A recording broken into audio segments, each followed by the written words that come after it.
I am going through the most magical and also worst time of my entire life. And it's really strange. It's like I cultivated all of this magic, and now I'm disillusioned. But I still am clinging to the magic because those were my habits and my coping mechanisms. And no matter what for dealing with life or habits are right now and in the world, I mean, I get it.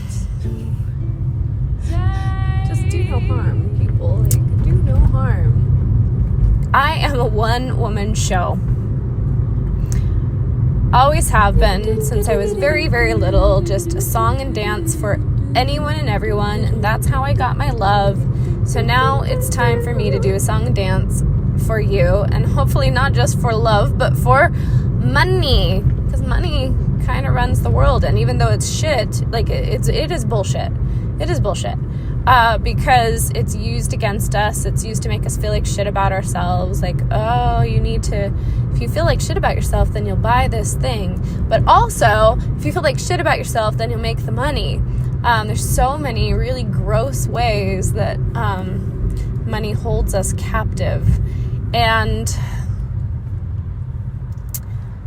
I have known this since I was little and just said, fuck this shit, I don't want to deal with it. But that doesn't work as an adult. I mean, it can, if you're willing to go live out in the woods and homestead, or if you're able to find a sponsor.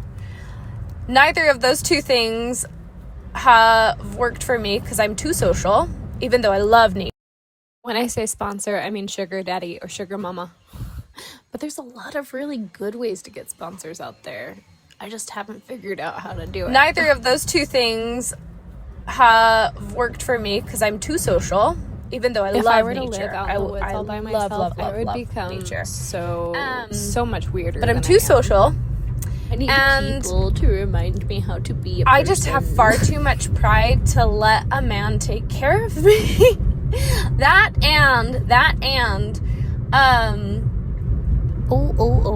big. Sometimes I'm like, am I even attracted to men? Like, or was that programmed into me by Disney and my mother? It was a big surprise for me. 30. And then I remember sitting in elementary school, and having explored my sexuality for a brief period of time when I was 31. Looking at the back of the head of definitely not that kind of head, because Kasha. After a while, your heart will know you want pussy. She was a friend of mine, and her and I played together. And when we played together, we would have our dolls and our teddy bears fuck, and then they were babies, and they were having babies. Like, my first sexual interactions were with girls. I love this just sweet, innocent play, but I also have to add that I did have sexual experiences with boys at a young age. They just weren't as fun. I flipped that in adulthood in a regard, but also no, because men are weird and they follow the stupidest scripts when it comes to sex.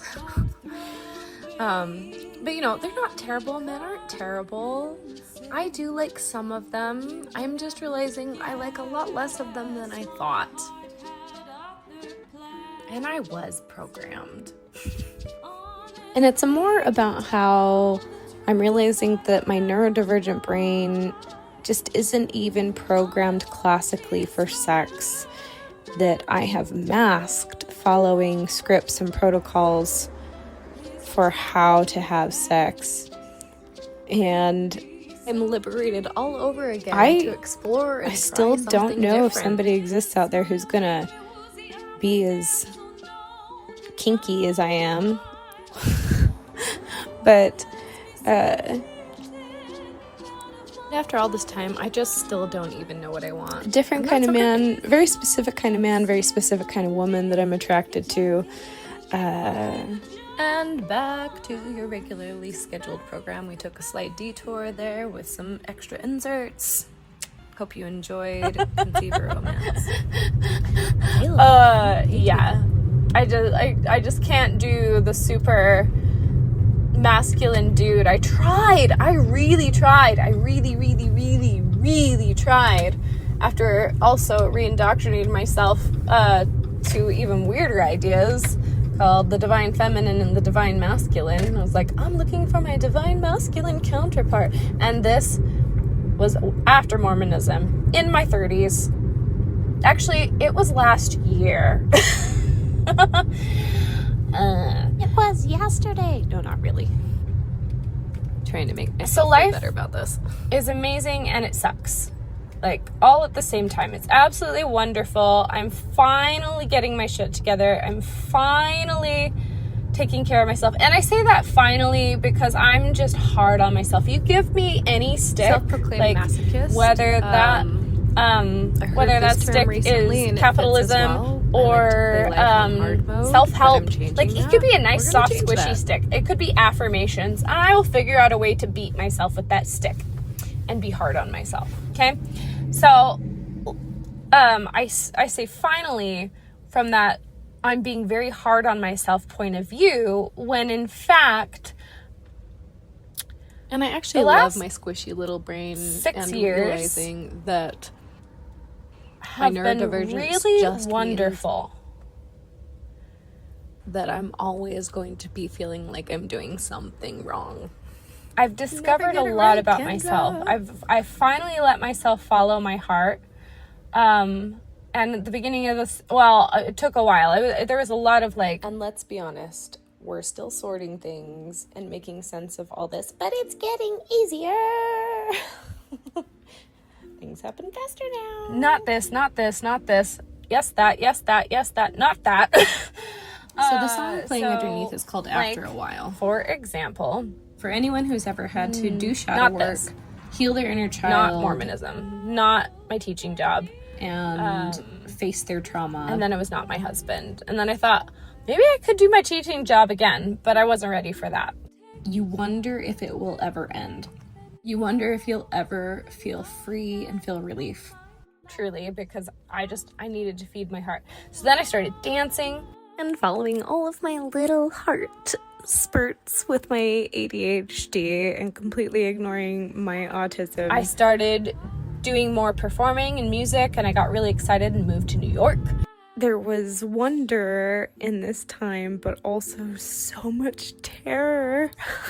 But little did I know that I had all the musical talent, and none of the savvy, and none of the boundaries, and none of the ways of asking questions and communicating with people. Like, these skills that other people, I don't know, figured out because they cared about money. Or weren't traumatized. I did not know. Let's not forget the CPTSD and little one. I still didn't give a damn, except for I did, because anxiety is a bitch. And so I was trying to make money, but I was also doing a shit job at it because I never learned these skills when I was younger. And I know what you're thinking. You're thinking, just go get a normal job, girl. But I did do a normal job. I was a teacher. I was a good teacher. And it still about killed me. You try being a teacher with ADHD and autism. This is what my brain sounds like all the time, so you're welcome. And trying to navigate this, like, I want to engage all the children and we're going to do all the fun things, but also all the structure. And then being really annoyed with the fact that you have structure. And I remember starting my last year of teaching and thinking, oh my God, I'm going to be stuck in this vicious routine the rest of my life, and I thought I was gonna die. Now I crave that routine, and I'm like, yes, please give it to me and more. But yeah, the things we learn along the way, and there's not a lot of grace in this world for learning that lesson late. I'm lucky that I'm still alive. I did not learn those skills young, and I, like, everything in me queases at the idea of it, but I was like, no, I need to learn this. So then what do? I hire a coach and I learn marketing, social media marketing. Guess what that did? That turned me into a heinous bitch. Because when you learn marketing tactics, And a you start paying neurodivergent attention to brain people sees in the a very show for different what way, it is. and It doesn't want to do the it icky did not things. feel And it's good to like, me. And life doesn't have to even be when this I way, which is was why, working with coaches you that know, are like, spirituality marketing can be isn't so icky. appealing. Yes, It's like, it always fuck the feels icky to powers me. that be. Nothing will Let's change live that. in anarchy. Nothing will Let's change be that. naked in nature. Which the truth is you want to be naked in nature because it feels good to be naked in nature to your body. And I'm guessing a lot of people that were burned at the stake were actually just neurodivergent people that were fulfilling their sensory needs. Even the idea of marketing my music, which is something I actually do want to market and I do feel passionate about, like, yeah. I mean, there's other things that I've loved doing or wanted to do, partly for my own self-interest, but also for, you know, the good of humanity. Walking contradiction. I am a walking contradiction. I don't really know where this is going or what point it has, but I'm rambling because I want to get it out. I need to vocal process. I want to create something really funny, but I also want it to have coherence and not just be a ragey rant. I would love to create a show that takes my music and takes the audience on a very funny. Honestly, listening back to this, I think I hit it out of the park. This has been a very funny and sentimental and poignant journey, and I did bring my music into the mix. One more story for you. Okay, so I have this very beautiful song called Like a Rose. When I was performing it last, I told this story of how I talk to trees and how when I started talking to trees, they would say things to me that I would never say to myself. So of course the trees are talking to me because these are things I would never say. Like a gorse bush in Scotland once told me that the same delight and joy you feel when you see a gorse bush is the same delight and joy people feel when they see you and hear your music. And then I left 2 pounds on the gorse bush. I don't know what a gorse bush is going to do with 2 pounds, but I did it because it felt right.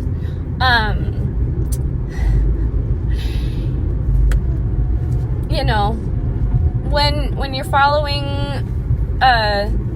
culty ideas and you're also a little bit contradicting yourself, it's really easy to get stuck in doing things that are quite illogical. And now we go into a tangent about my traumatic spiritual experience. I think neurodivergents are more likely to end up in cults just because of the way our brains work. We're very intelligent, but damn it, this explaining the world just Maybe I should. This is the other thing. Hyperbole. I don't know where the boundary is. I think this is autism speaking. I don't know. Once I have any amount of affection for you, including even if I don't know you personally, you're my friend. So let me be much more clear. I know people who I have looked up to at times that drink their period blood. Again, the witchcraft.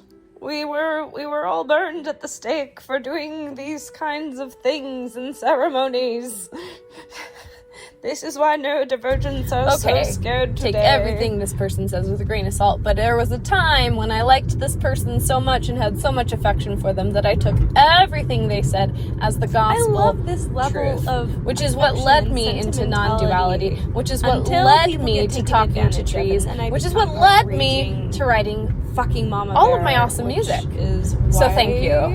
So when I say finally, so jaded. I'm negating myself because it's like, oh, finally, girl, you're finally being responsible. When the truth is, I don't really want. This has been a fun experiment, and if you're still listening, you have the patience of a saint. And you must be really into the weirdness that is happening here, and I'm grateful for those who are still listening. There's going to be more episodes of After a While, because after a while it all makes sense, and I really do believe that. I do believe that we can get to that place, and it's not easy, and oh my god, getting there, it's like, oh, my life could have been very different a long time ago. But there's just this radical acceptance of oneself when you realize this is just how my brain is, and so the way I am isn't a problem to fix. It's just, you know, it's like trying to fit the Tetris pieces where they need to go, or just, you know, find the place in humanity where your heart soars and you're doing the things. And that's not necessarily, okay, I will do one last ranty thing, which is, that's not necessarily making millions and being famous and having a mansion and finding the love of your life. Sometimes it's finding the place that feels really good to live and staying put and forming healthy connections with people and trusting that it's all going to be okay. After a while, you will know that everything's going to be amazing. Sometimes